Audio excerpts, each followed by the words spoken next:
Hello fellow chemists, Jolly here. This video is going to be talking specifically about ionic bonding. Now, as I discussed earlier, ionic bonding is between ions, but let's go deeper than that. So an ionic bond is the electrostatic attraction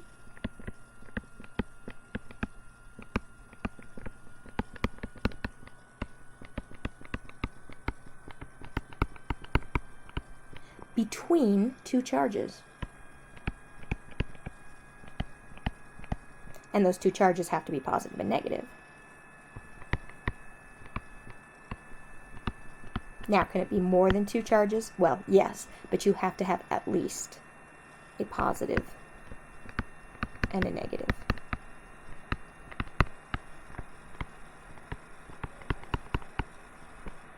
Okay, well, that just was clear as mud. All right, so basically it is the transfer of electrons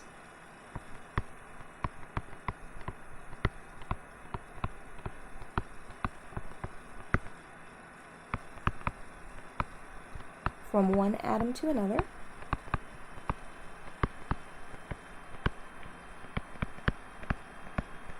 And it is based on electronegativity, and we're going to talk about that in depth. Let's talk about the two different kinds of ions.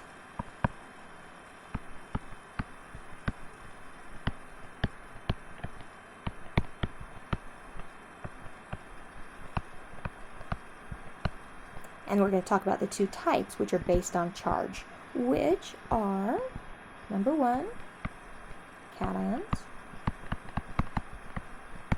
which are positive, and anions, which are negative. Now, I haven't said anything absolutely new yet, just kind of building up to it. So the types of ions based on charge are cations and anions. But how in the world am I supposed to know whether something will form a cation or an anion? And so that takes me to the types of charges, or the types of ions, based on their structure or what they contain. And that is going to break ions up into two different categories. And the first one is going to be called monoatomic ions, which we can get off of the periodic table.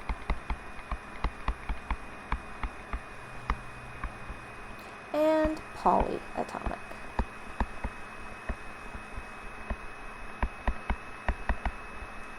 which you should know or get off a chart. Okay, so let's start with those monoatomic ions.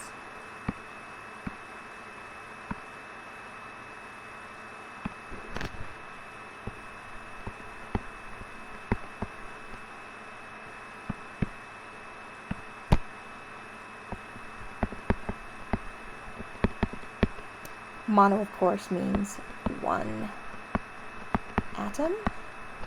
And where do I get them? I get them off of the periodic table. Not that.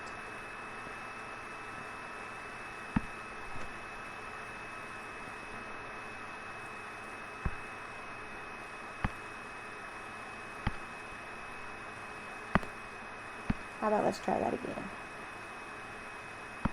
Yay, there's my periodic table. Okay. So, monoatomic ions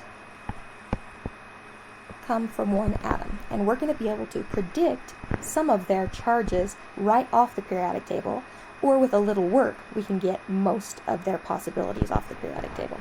Okay, now before we do that, let's do a little review of the periodic table right here.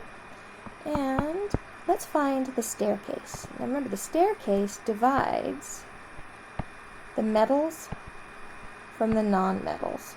And what sits right along the staircase? The metalloids.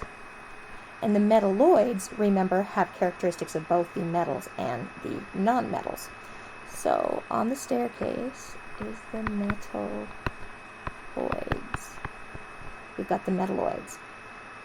And then over on this side, we've got the nonmetals. Notice who's here. Hydrogen and helium. And then over here, we've got the metals. Yes, I know it's drawn there for a very important reason, but it is a non-metal. So hydrogen does not live right there. It is a non-metal. So we've got these characteristics, and then what kind of ions do they like to be?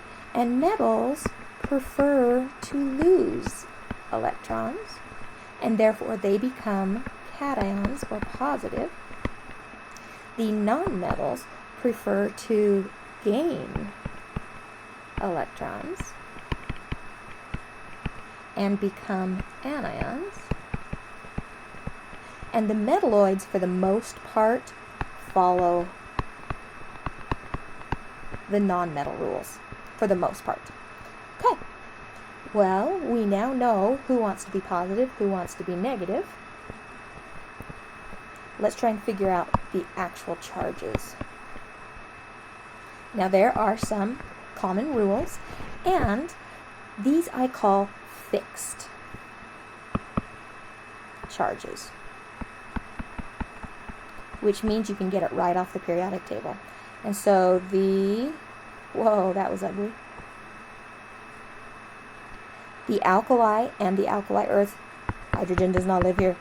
The alkali and the alkali earth, they like to become +1 and +2, respectively. And then aluminum, right here, likes to become a +3. Now that's a pretty small list for our fixed, and that leaves a whole bunch for what I call variable. So all of the transition metals, the inner transition metals, and then all of the representative metals, okay, those are called variable. And those are just some terms that I use. So those are variable charges, and you have to know something about its environment to be able to get its charge.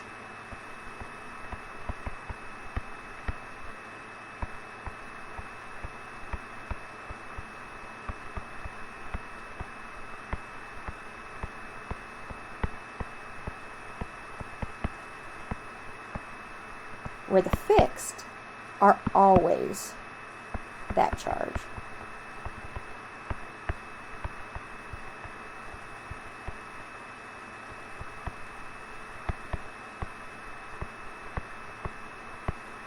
So for the variable, we need some help to figure it out, and the fixed, they're always that.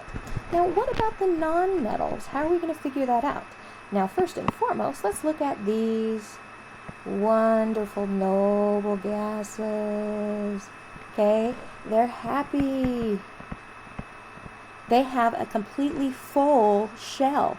They have a perfect electron configuration, and they do not like to take on charge. So no charge. Well, probably can't even read that. Okay, but we are not going to be dealing with the noble gases because they are happy. So that leaves us the other ones. And let's work backwards here. So we have our halogens and hydrogen, and those like to take on a -1 charge. The chalcogen family, or the oxygen family, likes to take on a -2. The nitrogen family takes on a -3.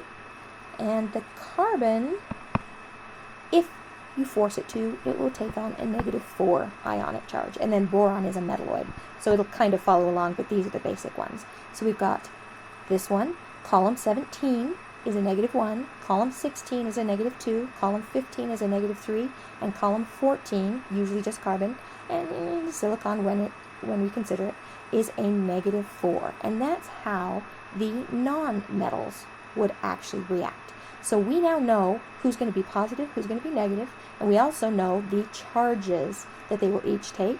And remember, nature loves neutral, so we need to be able to put them together. And so let's try that.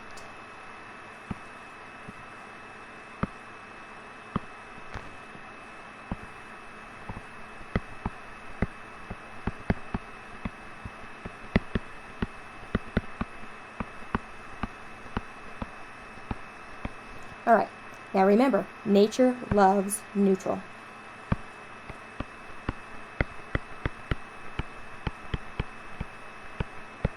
So we're going to try and combine these together with and we're going to use subscripts, with the proper number to get a neutral overall charge. So let's take, for example, let's put some blue ones over here. So off the periodic table, let's take sodium, let's take magnesium, and let's take aluminum. And so those are my cations.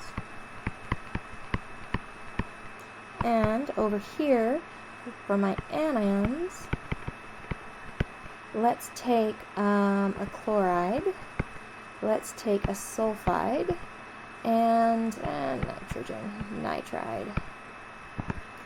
Okay, now let's combine them together. So if I take this wonderful little sodium, and I put it next to my chloride, I have to figure out if they're going to neutralize each other out, and so I take this number and put it right there as a subscript, and I take this number and I put it right there as a subscript, and I am left with sodium 1, chloride 1. And there's a couple rules for the subscripts.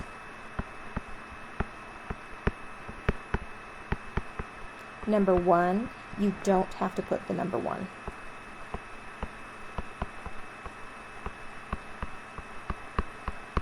And the second rule is it has to be the smallest ratio.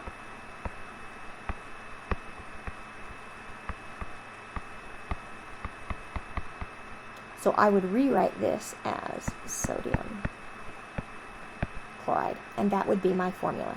And let's double check.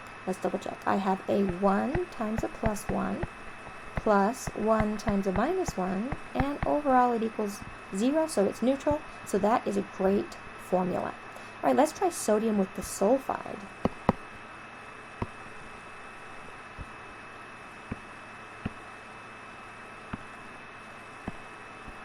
All right, so let's put this little sodium with the sulfide. And the sulfide goes down there. The ion and the sodium goes there. So I'm left with Na subscript 2, S subscript 1, but I'm not going to put the 1. This is the smallest ratio. There's nothing that these two are both divisible by that they'll go smaller. So all I need to do is make sure it's neutral. So I have 2 of my plus 1 ions, and I have 1 of my minus 2 ions, and yay, it is overall neutral. Well, what if I put sodium with my nitride? Now, in case you aren't catching on to those names, it's kind of easier to do nomenclature before we do this, just so that you recognize and you can see those names. So if you need to, going back to my nomenclature video would probably be a great idea. All right, so we have, this time, our sodium, and we're going to combine it with the nitride.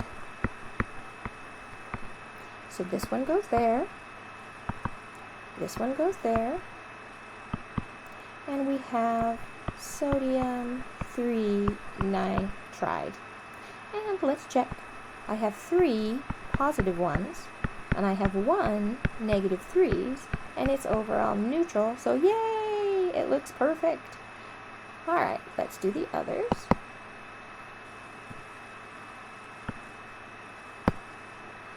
Let's try this magnesium. Now I'm just going to put them together without going through the details. So magnesium would be 2 and sulfur would be a 2, so that would lead me to magnesium 2 sulfide, 2 But, these subscripts can both be divided or simplified down, and so the correct way to draw this formula should be magnesium sulfide with a 1 and a 1, because that is the smallest ratio possible.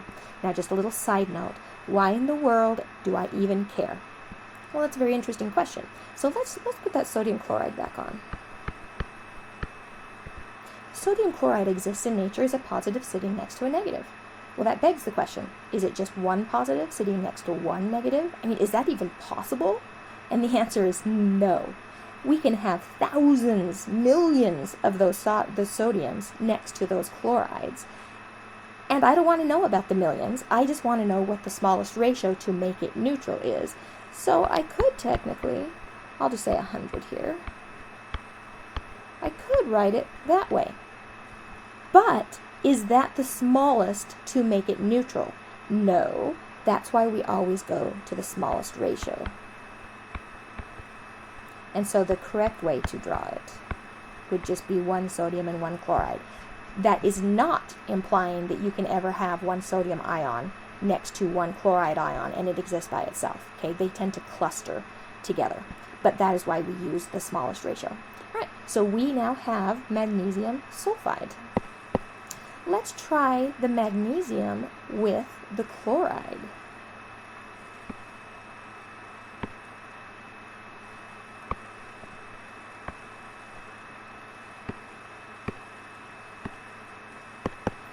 So we've got our magnesium, we've got our chloride, this one goes down, this one goes down, and notice I'm never bringing the charges down, I'm just bringing the numbers down. Is it neutral? There's 1 plus 2, and there's 2 minus 1s, so overall neutral. Yay! There's the formula. Alright, now without doing the picture, can you figure out what magnesium nitride would be? So magnesium and nitrogen together. This would have been a 2, so I'm going to put a 2 there. This would have been a 3, so I'm going to put a 3 there. And that is magnesium nitride. And let's check. 3 times a plus 2 times a minus 3. Yay! It's overall neutral. And that is an awesome formula. All right, let's just try a couple of these aluminums. If I put aluminum and chloride next to each other, the aluminum was a 3 and the chloride was a 1, so I'm going to bring this one down. And if I put aluminum with the sulfur, this is a 3, so I'd put it there. This is a 2, so I would put it there. And the aluminum with the nitrogen has a 3 here and a 3 here, so I don't put the 3's because they're both divisible by 3, and I leave it as a 1, 2, 1. And that is how you would balance the ionic charges for your monoatomics. All right. I suggest you either pause this video or go do some problems. Really get a handle on being able to balance the formulas for ionic compounds. Because the next thing we're going to do is we're going to talk about polyatomics. And that's coming up in the next video. All right. Happy calculating. Jolly out.